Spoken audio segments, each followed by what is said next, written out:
I don't know what you thought, Trevor. I thought this has got 0-4 written off it. No, I'm going to go 0-6. 0-6. Wow. Ronaldo's in. Bruno's there. Pogba, Sancho. Donny van de Beek's going to get a run out. Heel and press. Fred, etc., etc. It'll be 0-6. 2-1 Young Boys. Post-match, Ole Gunnar Solskjær responded to the type of criticism that may or may not be on the horizon. The game has gone 70-odd minutes. They've been running a lot, both Saturday and today. The AstroTurf, of course, takes its toll as well. And we wanted Nemanja experience, keep hold of the ball, and Jesse's legs. One word to the performance from Cristiano, and maybe the question, did you take him too early from the pitch? You can never be surprised by the man. He scores another goal. He should have had a penalty and a sending off the other way.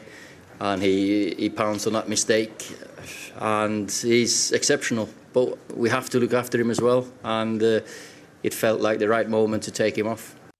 So, Trevor, we've got to get into this. So it was 1-1, and Ole moves in and takes off Ronaldo and Fernandes in one fell swoop. Yeah. What's he thinking?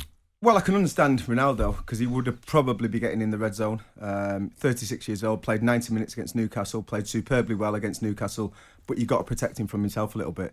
I actually thought he should have come off at half-time, if I'm being honest. I think he played 90 minutes, scored his goal in the first 45 minutes. They're down to 10 men, and if you actually look at the stats on Ronaldo pressing the ball, he's the bottom 1%.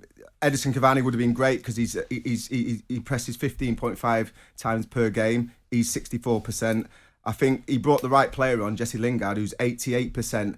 He presses 21 times per game. So if you want legs in the team, which you do once Wan-Bissaka's been taken off, you always say to each other, right, we've got a man down, everyone's going to have to work 10, 15% more. If you've got Ronaldo in the team, he's not really bringing much out of possession. So I thought half-time would have been the perfect time to get him rested up for the Premier League, but also to bring fresh legs on to give yourself a fighting chance at half-time to keep that narrow 1-0 lead. That's not a good look. He takes him off at half-time. Trevor, come on. It's not about looks. Ronaldo. He's got to be stronger as a manager for me. And the fact that he brought him off when he did, it was 1-1, I think you're asking for trouble then, because you're bringing in players where you're saying affect the game in the next, 25 minutes. They were on top. I don't think Manchester United had a shot after the 35th minute. Right. And for me, I think there was few mistakes made. Hindsight's a great thing. Down to 10 men, AstroTurf, away from home. But still, you've got to manage your players, and you've got to play a team that are going to go out there and give everything. Before the season started, Manchester United fans would say, they're looking at improving the right-back area, especially going forward, Wan-Bissaka.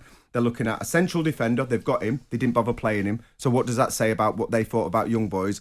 And 3, a holding midfielder. Wan-Bissaka and Van der Beek and Fred played in there. They weren't good enough on the night. They were overrun. So the positions that they wanted to strengthen, they've got one of them. They didn't bother playing him. They played another player that played 90 minutes at the weekend, and he's 36 years old, yet they rested a 28-year-old centre-back who might have been useful in that scenario. I think there was a lot of mistakes made. Simon, I mean, and Trevor's outlining why it may have ended up the way it ended up. Yeah. Lingard comes on for his pressing, but then ultimately pressed the self-destruct button. Yeah. I look at this. Manchester United last night, the total player worth on the field of play, 515 million. Yep. You're talking about Maguire, 80 million, Pogba, 89. Elsewhere, Sancho, 73, Bruno, 47. On and on it goes. Young boys, total value on the field of play, just under 10 million. Mm-hmm. 10 million. Most expensive player, Garmello, cost 2.25 million. Yeah, they're still playing in the Champions League. How on earth can Manchester United not leave there last night with the win? Well, you could run the statistics, you could run the rule over what Chelsea's squad cost when they lost the FA Cup final to Leicester. I'm not comparing Leicester to young boys, but as a false dynamic about how much squads cost, you have to look at the performance on the pitch and the individual response to a game. You lose Aaron Wan-Bissaka, an old Palace player, in the 35th minute. It changes the direction of the game. Jesse Lingard doesn't pass the ball back. They don't concede a goal. So you take those two factors out. It's very formulaic for me to pile in on Ole Gunnar Solskjær on the back of this performance, because it isn't. Everybody knows that losing to young boys is not a great result. Will Manchester United qualify from the Champions League group? I would suspect they probably will. And the headlines now are that it's a poor result. Ronaldo being taken off, he's been taken off for the exact reasons that everybody has said, that Ronaldo won't give certain things to Manchester United this season. He won't press. And in a game where pressing might become prevalent, what's the point of keeping him on? Because Paul Merson's vantage point on Sky was it keeps the threat of them being able to go in behind. Well, that's an argument that you can run, can't it? Jesse Lingard, if you just set the game up with Jesse Lingard, because everyone's making a case what a great player Jesse Lingard is and how he's been a real advantage to West Ham and how he possibly should be in Manchester United starting up or close up. Well, he got into the team. He didn't play as well as perhaps one would like, and he was responsible for a mistake, and mistakes happen. I look at this and go, you know what? Everything can't be about Ronaldo. He scored a goal, taking him off is the headline. Fantastic. They didn't play the centre half. They played other centre half that should have been more than proficient and efficient enough to be able to overcome this opposition in this game. Should have been. Absolutely. Should have been. And coming away from this game, I think Spurs drew with this side a few years ago, didn't they? Yeah, but Simon, I mean, didn't they? When Spurs were Spurs were in their pomp.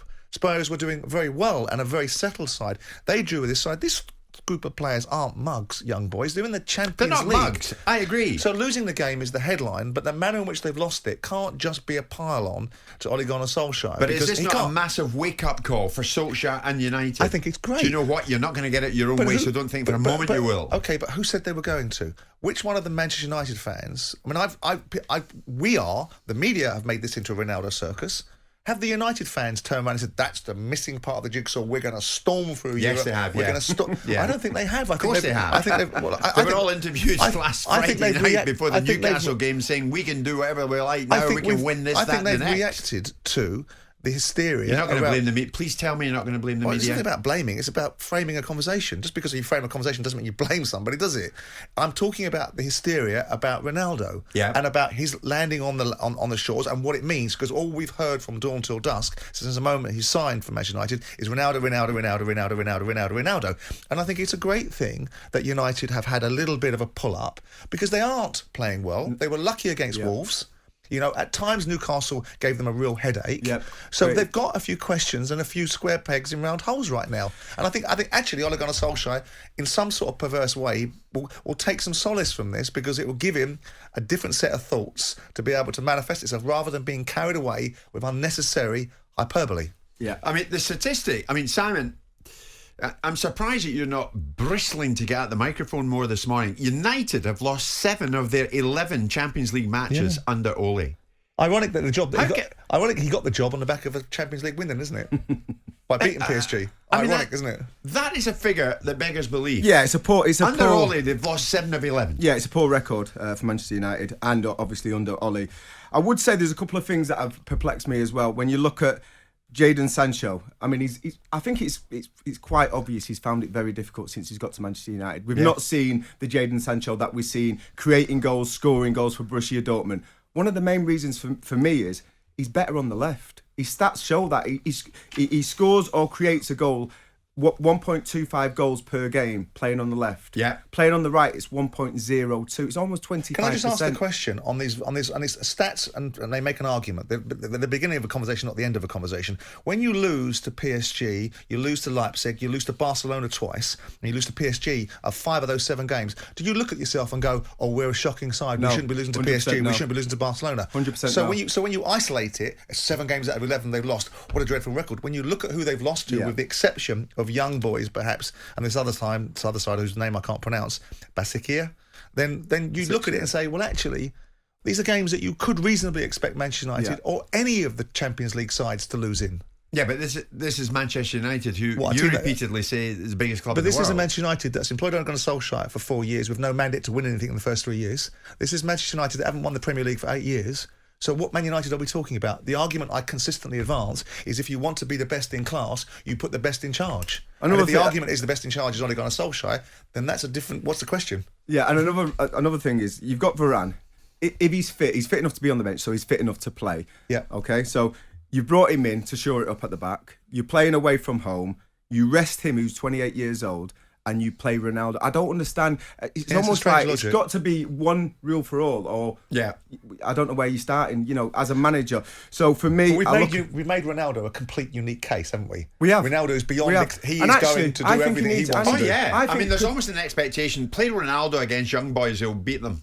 He's- I mean, yeah. honestly. Ronaldo, But from listen, who? Who's the expectation coming from? Ronaldo will want to play that Yeah. game. He'll think there's goals for me here. Yeah. I think he broke a record. What was the record? 12 years and 132 days between a player that scored one goal and then the next goal that he scored for that same side. He's broken another record. He's scored another Champions League goal. Yeah, he's done his job. Yeah. But you've got to say, as a player, when I was 35 years old, I wanted to play every game.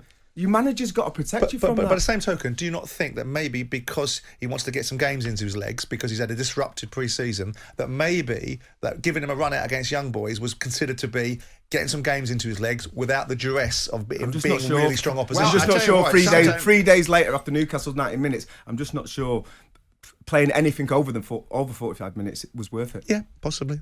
So is it, to a degree, you're defending Ole this morning, are you? No, I'm understanding the reasons why some of the decisions are made and looking at it going, well, what could he do about Aaron Wan-Bissaka sending off? Yeah. What could he do about Individual Lingard's mistake. back pass? Yeah. Now, Mistake. the rest of the game, could he have affected it more with 10 men against a lesser opposition? The argument would be Man City would play this team And off with, the puck still. 10 men, 1-1's There's not an a argument for terrible that. result. You are running a temperature, aren't you? No, I think it's very formulaic just to lay in on the basis of it's a bad result, but not the reasons behind it. Jim White and Simon Jordan. Monday to Thursday morning, 10 till 1. On AM, on DAB, via the talkSPORT app and on your smart speaker. talkSPORT.